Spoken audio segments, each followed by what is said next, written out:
Okay, thank you. Thank you for coming, and thank you to the conference organizers for having me. Today I'm going to talk about the first interim governments in Tunisia and Libya in 2011 and 2012. There are a few things I want to point out about my topic before I get into it.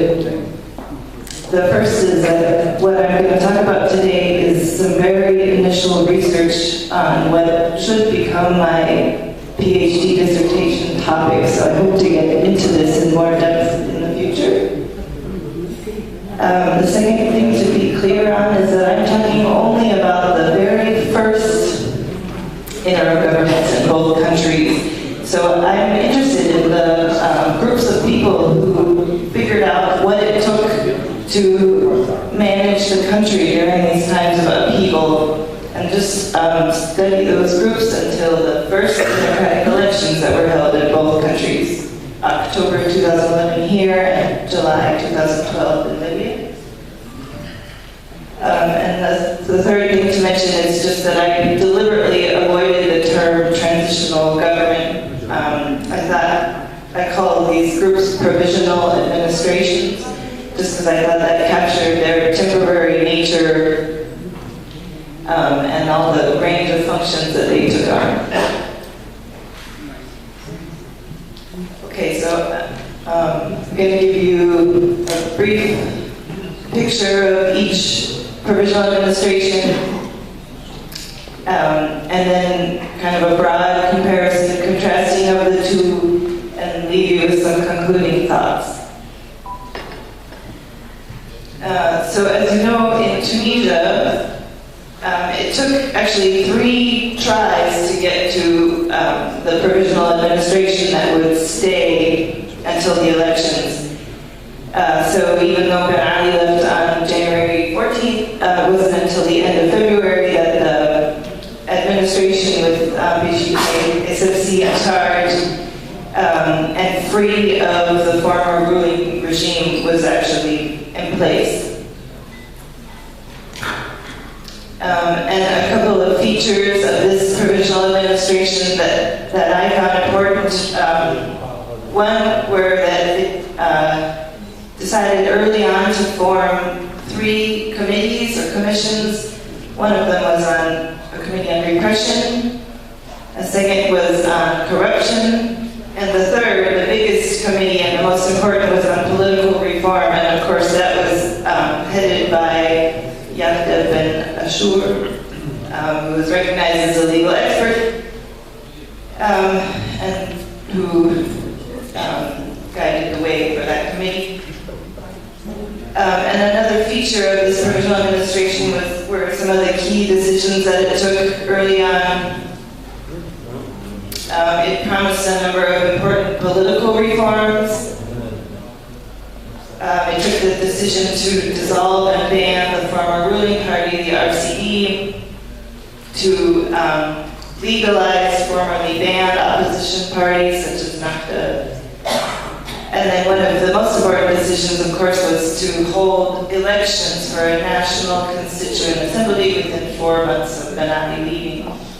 So to do that, it had to promulgate an electoral law and appoint an independent electoral body, elections body. The picture in Libya looks a little different.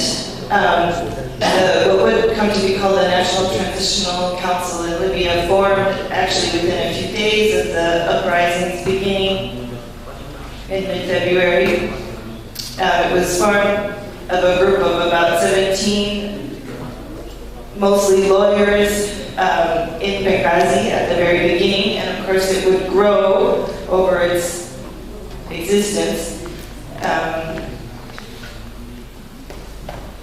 One of the key features of the NTC was that it tried very hard not to be seen as an Eastern body, not to be seen as representatives only of the east of Libya. As you probably know, the country has 3 distinct regions with a history of differences. So the NTC took extra steps to declare that it had representatives from the west course, it also had to prioritize being recognized by the international community and getting help and funding from the international community. Another feature was that it took the Libyan Provisional Administration a little bit longer to have its structure of its executive council and legislative council in place. It basically had those in place by early May 2011. It also had pretty much laid out its first version of its roadmap for the until the elections by May. And in August, it declared a draft constitutional authority, I think it was called, that it followed until the elections.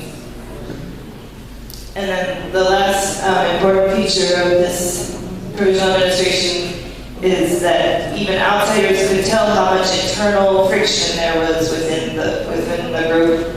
And of course, the big example of this was the assassination of General Abdel Fattah Yunus in the very end of July 2011. General Yunus was the main leader of the military arm of the NTC.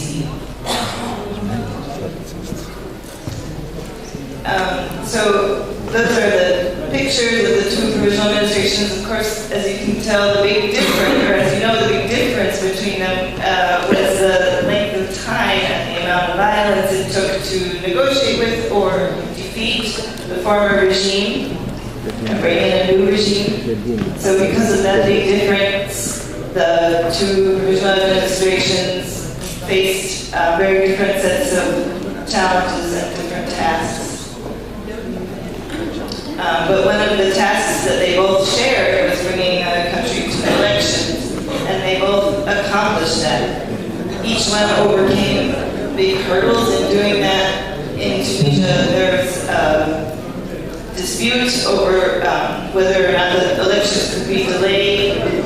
Of course, they were delayed until October, and then they were held. Because of that dispute, though, the provisional administration lost some credibility. And then in Libya, the roadmap stated that the NTC then made a change not too long before the elections and said that the elected General National Council would select a constitution writing body, an external constitution writing body, and then just before the elections, the NTC changed its mind again and said that the GNC would only be able to elect a constitution writing body. And that is power of the GNC, whether it can select or elect constitution writing bodies, is still being figured out.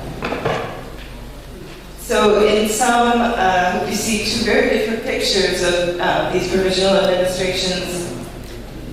One was here in Tunisia was a very technocratic, very inclusive, and more or less unified body that struggled a lot, but it accomplished its main objective of holding elections. And then in Libya, it was a body that morphed and grew more, had a lot more internal friction, and was also, for outsiders at least, more vague and mysterious in form.